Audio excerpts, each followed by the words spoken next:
Market સુપ્રભાતની રાહ જોઈ રહ્યું છે ઘણા દિવસથી. જે ટેન્શન વધતું જોઈ રહ્યા છીએ, જીઓ પોલિટિકલ ફ્રન્ટ પર સતત આપણી ચર્ચા થઈ છે અને હવે બ્રેન્ટ 102 સુધી પહોંચ્યું ગઈકાલે. ખાસું એક ટેન્શન એના ફ્રન્ટ પર અને અત્યારે 100ની આસપાસ આવ્યું છે. એડવાન્સ ડિક્લાઇન રેશિયો જે માર્કેટની વોલેટિલિટીમાં થોડું પોઝિટિવ હતું એ 3 સેશન્સથી ફરી નેગેટિવ. ઇન્ડેક્સ સ્પેસિફિક બધી બાજુ અત્યારે એવું નથી કે કોઈ એક સેક્ટર તરફથી થોડું વધારે પ્રેશર છે. અત્યારે બધી બાજુ એક પ્રેશર બજારમાં અત્યારે ઇન્ડેક્સમાં હોય, સેક્ટર્સમાં હોય, સ્ટોક્સમાં. હા, ક્વાર્ટરલી અર્નિંગ્સ આપણે સતત ટ્રેક કરી રહ્યા છીએ, પરંતુ શું ધ્યાનમાં રાખવું જોઈએ હવે એમિડ જીઓ પોલિટિકલ ટેન્શન, બ્રેન્ટના લેવલ્સ, કરન્સી, આ બધું ધ્યાનમાં રાખીને? ઘણો આભાર ચાંદની, આપનો મંચ પર આમંત્રિત કરવા માટે. સીએનબીસી બજારના દર્શકોને અને આપ સૌને સાદર પ્રણામ અને શુભ પ્રભાત મારી તરફથી. તો મહત્વના સ્તર તૂટ્યા છે 24,000, 23,800 અને હવે કદાચ જો દબાણ વધે સમાચારોને લઈને, જે ખાડીમાં જે રીતના પરિસ્થિતિ છે અને જે રીતના 2 દિવસ પહેલા સાઉદી અરેબિયાના એક તેલના સમુદ્રી જહાજ પર આક્રમણ કરવામાં આવ્યું યમેનના હુતી રિબલ્સ તરફથી, અને રેડ સી એક બીજું સમુદ્રી યાતાયાત માર્ગ છે ચાંદી, જે કાચા તેલ, નેચરલ ગેસ અને બાકી બધા કાચા માલનું આવાગમન થાય છે આ માર્ગથી. સ્ટ્રેટ ઓફ હોર્મુઝમાં તો પરિસ્થિતિ આપણને બધાને જ ખબર છે, પણ આ જે બીજી પરિસ્થિતિ ઊભી થઈ છે રેડ સીમાં, એને લઈને મારા ખ્યાલથી ચિંતા થોડી વધારે વધી ગઈ છે અને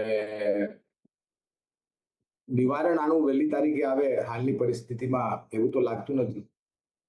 અમેરિકા તરફથી તો ટિપ્પણીઓ ઘણી બધી આવી રહી છે, પણ એમની ટિપ્પણીઓ પર કેટલો વિશ્વાસ કરવો અને ભરોસો કરવો એ બહુ જ મોટો પ્રશ્નચિહ્ન છે.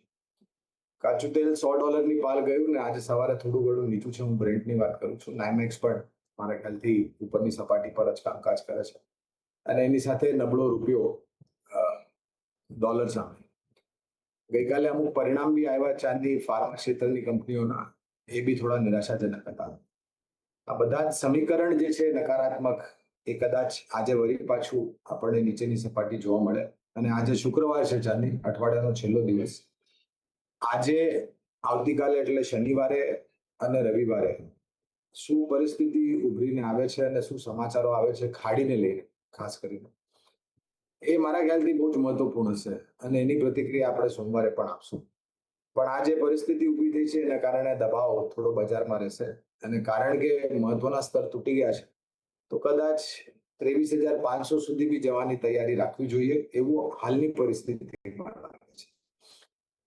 થોડી ઘણી ખરીદારી આવી ગઈ તો કદાચ નીચલા સ્તર પર આપણને થોડો ઘણો સહારો મળી શકે છે, પણ એ વધારે લાંબા સમય માટે ટકે એ થોડું અઘરું લાગે છે, કારણ કે હવે આજ પછી 2 દિવસ કામકાજ નહીં થાય અને આપણે સોમવારે કામકાજ પર આવશું.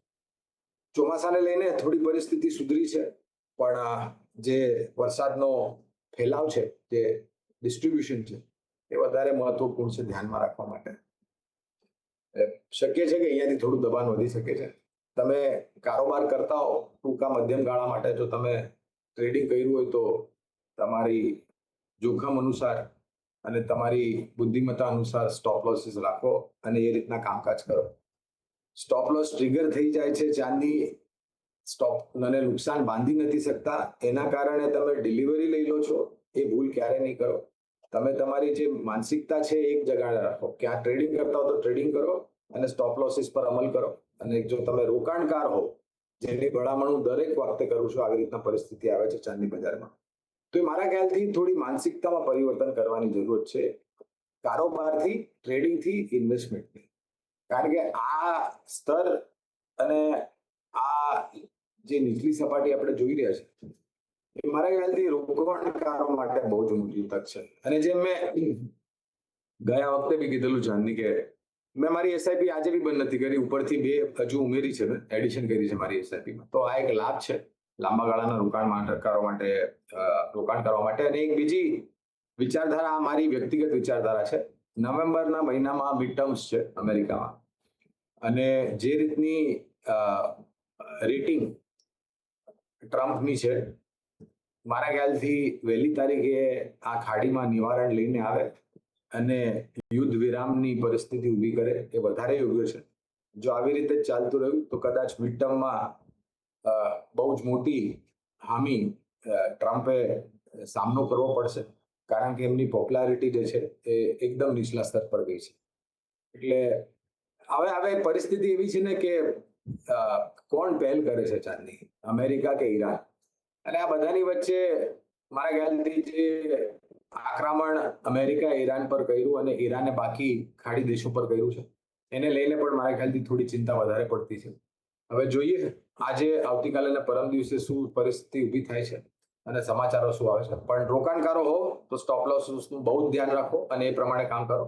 અને જો તમે કારોબાર કરતા હો, ક્ષમા કરજો ચાંદી, તમે ટ્રેડિંગ કરતા હો તો સ્ટોપ લોસીસનું ધ્યાન રાખજો. અને જો તમે રોકાણકાર હો લાંબા ગાળા માટે, તો મારા મતે તો બહુ જ મોટી તક છે. એક નાનું ડિસ્ક્લોઝર બી આપી દઉં છું એની સાથે, જે હું ભૂલી ગયેલો શરૂઆતમાં, કે જે બી રોકાણ લાયક રણનીતિ ચાંદી તમારા કાર્યક્રમમાં આજે સવારે રાખીશ, આ પાયાના મતે છે અમારી ફંડામેન્ટલ રિસર્ચ ટીમ તરફથી. આમાં અમારી કંપની જીઓજી તથા મારું કોઈ બી પ્રકારનું વ્યક્તિગત રોકાણ નથી, કોઈ જાતનો વિત્તીય લાભ નથી મળતો, કોઈ જાતનો હિતોનો ટકરાવ બી નથી. પણ આ જ સ્તર પર ભલામણ અમે મારા ક્લાયન્ટને કરીએ છીએ. શક્ય છે કે એમનું રોકાણ. તો ઓવરઓલ આ બધા સેટઅપ સાથે ખાસ તો જે ટ્રેડર્સ છો તો સ્ટોપ લોસ સતત ધ્યાનમાં રાખતા રહો, અને રોકાણકારો માટે ઘણી સારી તક આ ઘટતા બજારમાં સારી કંપનીઓમાં. આજે